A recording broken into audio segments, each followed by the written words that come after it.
This is all making sense to have it. But this is, oh man, every time you see it. And how awkward must this be for Undertaker as well? He's just standing on top of that cage. What's he supposed to do? I think at this point he's thinking the match is probably going to be over.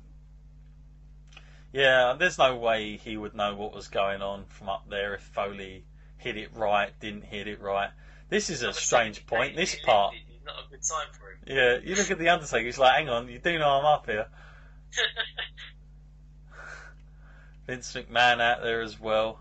What's great about that is they do a really good job because they almost half shoot on it. Like you see Vince out there, but he's not doing so much the Vince McMahon character, and it makes people think, Christ, something really bad has happened. You know what I mean? Like they really do a good job on getting you, like this is a big deal on what's just happened, and it makes for what goes down next all the more crazy. That's for sure.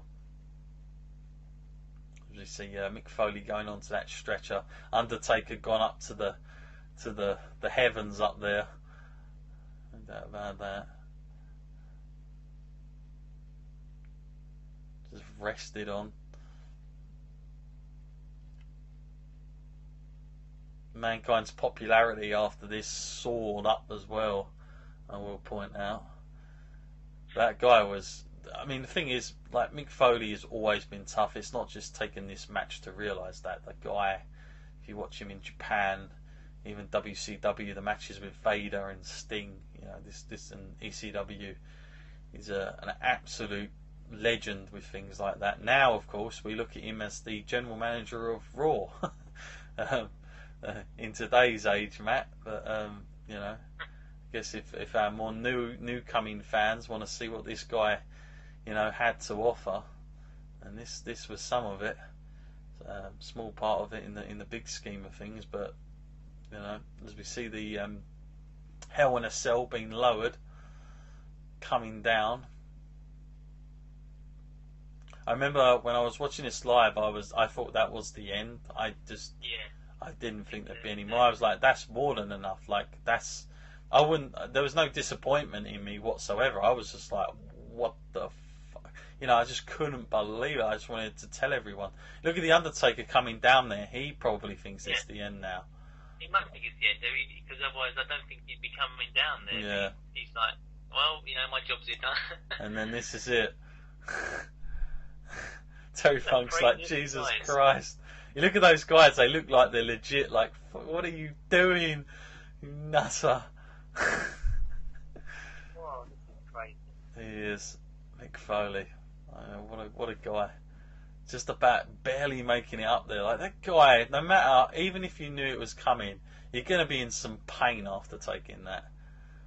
The fact that he managed to get back up there again. It must be awful pain. Yeah. Now, this is where it gets crazy, people, when you watch this stuff. Knowing what happens here, this is absolutely nuts, and it's coming. That's it. Oh, and like you said earlier, where he gets one of the teeth taken out of him and knocked into his own nose. That was that part there. Although he took the choke slam, the chair fell on top of his face on the way down. Holy hell, that was just crazy, man. I mean, that cage, the structure of it, that was nowhere near as resistant as the first time you watched the first Hell in a Cell between Michaels and Undertaker. That was so flimsy. And you look how he went down, like, man, and that was not, by the way, anybody. That was not meant to happen. That one was not meant to happen. The last one was, but this one wasn't. I mean, to take that, Matt, is incredible. Like, I mean, he must have been like, when you're only expecting to land on the floor at almost your head height, and then you're going through it. I can't imagine what's going through your mind. And if you look at the way he lands, he almost like lands and like bumps up once and then turns sideways. It's like crazy. Yeah. As we see Undertaker clearing out Terry Funk there. Let's watch that again. Whoa, man! You can just tell, like, he's like, unbelievable. Oh man, one of the most craziest bumps you're ever likely to see ever in all of professional wrestling, right there. And he still gets on with it. That's the incredible thing with Foley. You know, there is no stopping this guy, is there? Nah, it's so like crazy to look back on this and just see how much he can actually take. Cause you barely see that these days. You know, like, people can finish the match, but they would never let this match continue. Oh no. I mean, you look at the match between what was it, Samoa Joe and who was it? Finn Balor? Yeah. Where they kept stopping because of the blood thing. I mean, wow. Compared to this, you know, they'd have had a heart attack, all of them. This would have been banned. As they're locking them in now to this Hell in a Cell. But the fact Foley went on with that kind of pain, like he said how bad his teeth were killing him, they were like stuck up into his gums and God knows what else. Like, it's so much credit to this guy. It's what made him so synonymous with the fans. Like he's a crazy dude. Because I mean, you got to remember, the Undertaker was you know, he was a popular guy at this time. Mankind, this is what kind of got him over to everybody in such a huge way.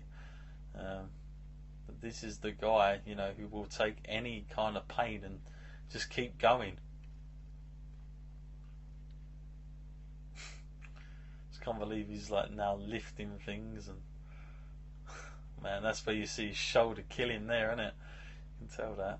Yeah, definitely feeling it.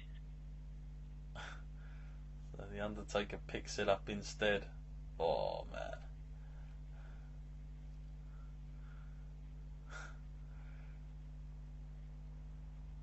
Thing with Foley is like he's one of these guys, whenever you listen to him, especially back then and beyond the mat and stuff like that, he's one of these guys that thinks he hasn't done enough for the paying consumer. Like he'll think he hasn't given the fans enough. You know, he's just so much like that as a wrestler, as a person. But you couldn't give any more than what Mick Foley does in these kind of environments, these matches.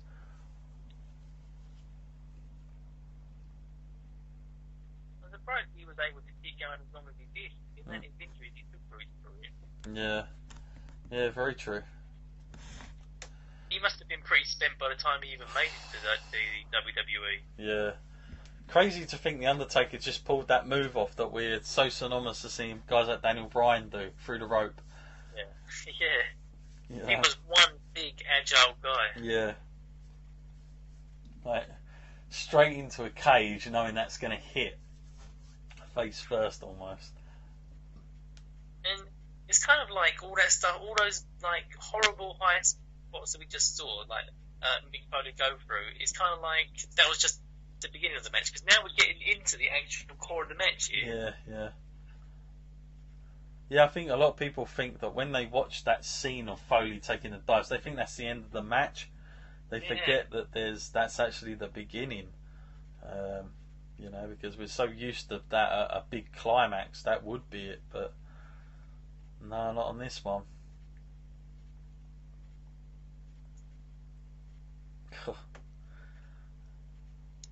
Now the Undertaker bleeding. Here we go now, Mick Foley. Whoa. Something we don't see. Power drivers on a chair. I mean, I remembered a lot about this match, but I didn't actually remember how much of a beat the Undertaker actually took as well. Yeah. Fair amount here. Yeah, it's almost like he might have felt a bit guilty about what's happened to Foley, and like, you know, I'll give him some stuff now to get back on me. Look at that, bosh. Jeez. See, if you had this kind of match now, this would go down as like the most baddest thing that's ever happened in 10 years, wouldn't it? Like, without this doubt. is getting the papers if this was on it now. This is the sort of thing that would take them off the air. Yeah, And then, but the thing is, though, if they turned around and said to Dean Ambrose, "Do you want to do this?" He'd be like, "Yeah, right." Yeah. He's been through some rough stuff throughout his early career as well. Mm-hmm.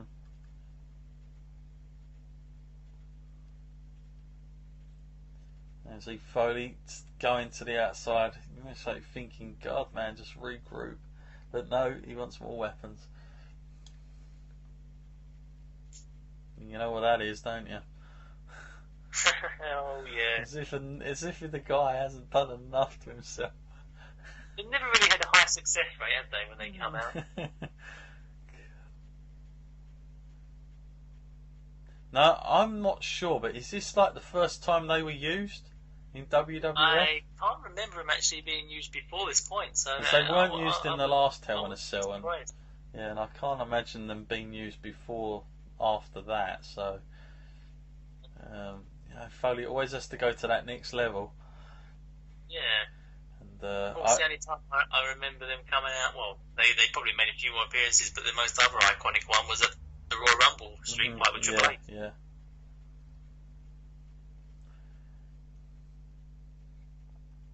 Oh man. Well, that was it then. Everyone gauging someone's going into that. So where do you even start with that conversation? I want to use thumbtacks. What? Yeah, I want to go into them. Yeah, it's like, that'll be fine. Just stick it into me. Like, knowing he was already going to jump off the damn thing, let alone he had to come off it twice, and I still want to use them. It's not brutal enough. And nowadays they'd spread this match about 5 matches, wouldn't they? In 5 months, yeah. they'd keep doing it, and they'd have every, thumbtacks next one, and then the jump the next bit. They wouldn't do it all in one, that's for sure. Yeah, this is where it goes bad for Mr. Foley now. Oh man, full pressure at this point. It's creepy just even looking at it. Yeah, you just, oh man. And it's like he likes to roll it just to make sure he's giving that pain fan enough, It's like, oh, how the hell?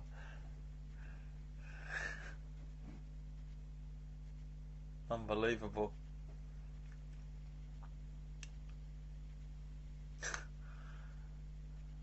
Christ, as if he hasn't got enough pain going on. You see Foley like stepping back because he wants it. The guy is absolutely just nuts. Man. Oh. Come on. I didn't realise it went on as much as this. Yeah, it's just punishment, isn't it? Oh, that tombstone looks so nasty as well. Oh, man.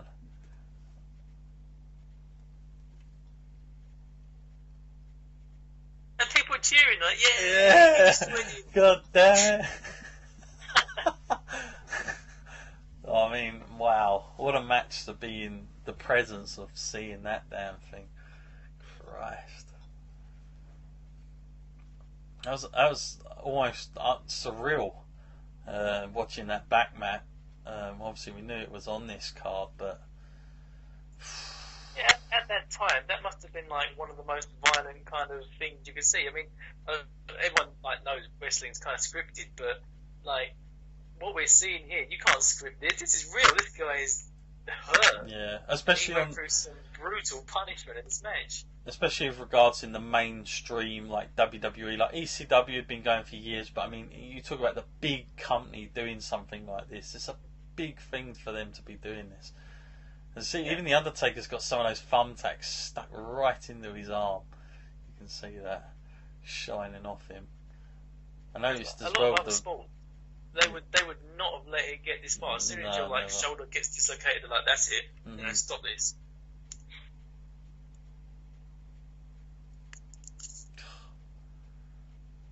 Man, I can't imagine how much pain he would have been feeling the next day when he wakes up. Yeah.